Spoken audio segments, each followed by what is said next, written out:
Okay, generally, I'm of the opinion that you shouldn't shame people too much, right? If you disagree with them, you should always try and lay out your arguments. Don't do the whole like, oh, it's not my job to educate you type of shit. Because yeah, obviously they can go read and fact check for themselves, and that's like a good thing. But people learn a lot just through experience and conversations. Even for the most academically minded people, this is true, right? We need other people to walk us through stuff sometimes. That's why we have teachers and professors. You can have all the information in the world. A 6-year-old with a phone can technically learn anything they want to, but you need a good guiding hand. Okay, so why am I talking about this? I was especially thinking about this stuff when watching some of Sneako's videos. Not gonna lie, I was kind of hate watching him a little bit earlier today. And I also watched his debate with Destiny yesterday. And I gotta say, Destiny was so fucking good in that. Like, he was really patient, and it doesn't matter. I don't think Sneako's gonna budge. At least not with the kind of arguments Destiny was making, like those reason-based arguments. Because the dude fundamentally understands the world in a completely different way to someone like me. And by a completely different way, I mean a completely stupid way.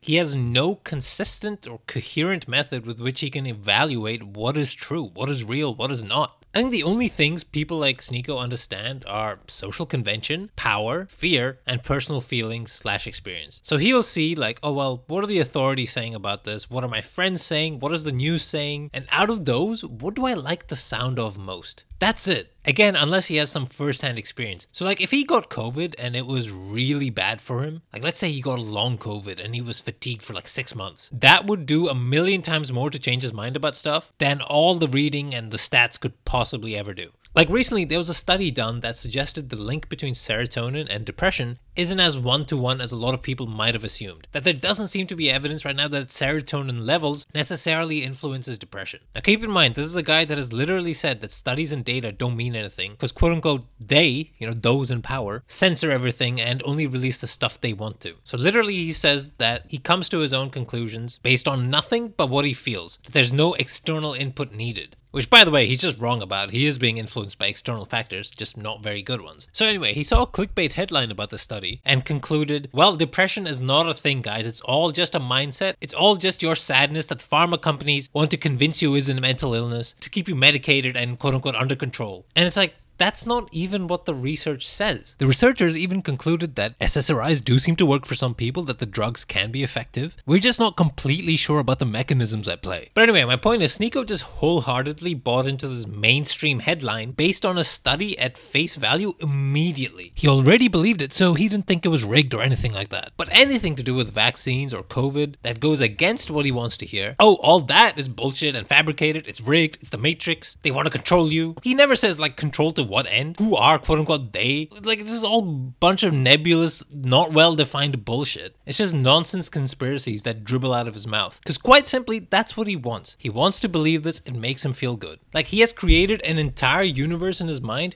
where he cannot be wrong. It's actually impossible. Like, he's concocted a grand narrative by stretching to connect odd facts here and there.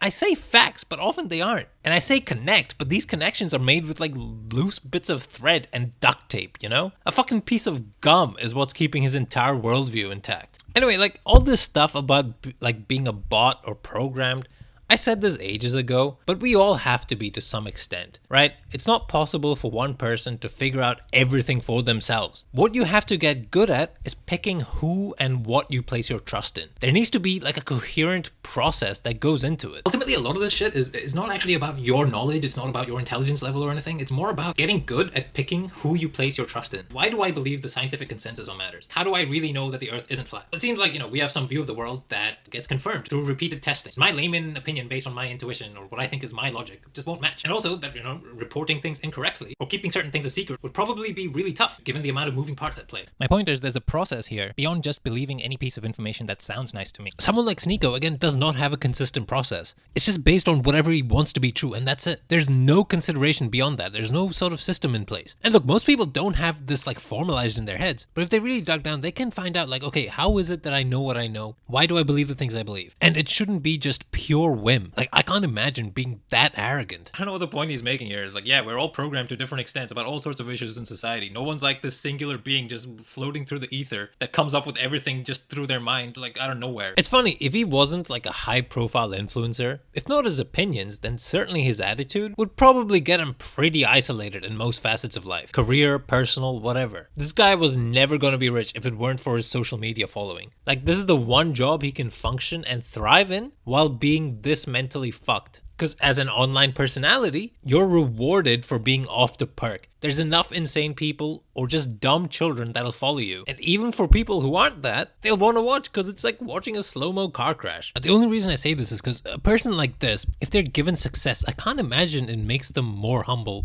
or more open to other things. I feel like it only solidifies their stupidity. Which brings me back around to the act of, trying to persuade someone, trying to argue them out of their positions. If they don't have a coherent, consistent method with which to understand the world, and if you try to bring that up and it becomes clear that they just don't get it or they're just never going to have it, then for some people, unfortunately, it's just not worth arguing. I mean, in an influencer's case, it might still be worthwhile just because they might have an audience that can be convinced. But for the actual person, fuck it. I feel like I said something kind of similar a couple years ago, but back then it was more about intelligence and less about how we actually just arrive at truth. Because I don't think you need to be 200 IQ and super fast thinking or have incredible intelligence to just be well informed or to just have a factual basis in reality. If I were to tell you, well, think of someone who you don't think is worth arguing with, I think most people would imagine an extremist in an ideology, right? Like maybe a Nazi. But for me, it's not about their beliefs, it's about how they get to those beliefs and whether or not I can understand that process and if it's willing to be changed. But if there's someone who's that smug and it's just based on their whims, then I really don't think there's enough time in anyone's lives for people to dig through the foundational rot in their mind to actually get to a part of the brain that's still intact and capable of reasonable thought. Okay, I should be fair, it's a little bit awkward talking about this because it is entirely possible that Sneeko is actually just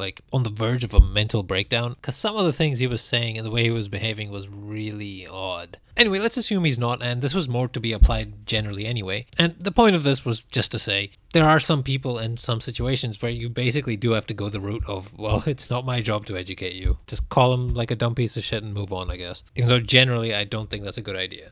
I guess that's it. Alright, bye-bye.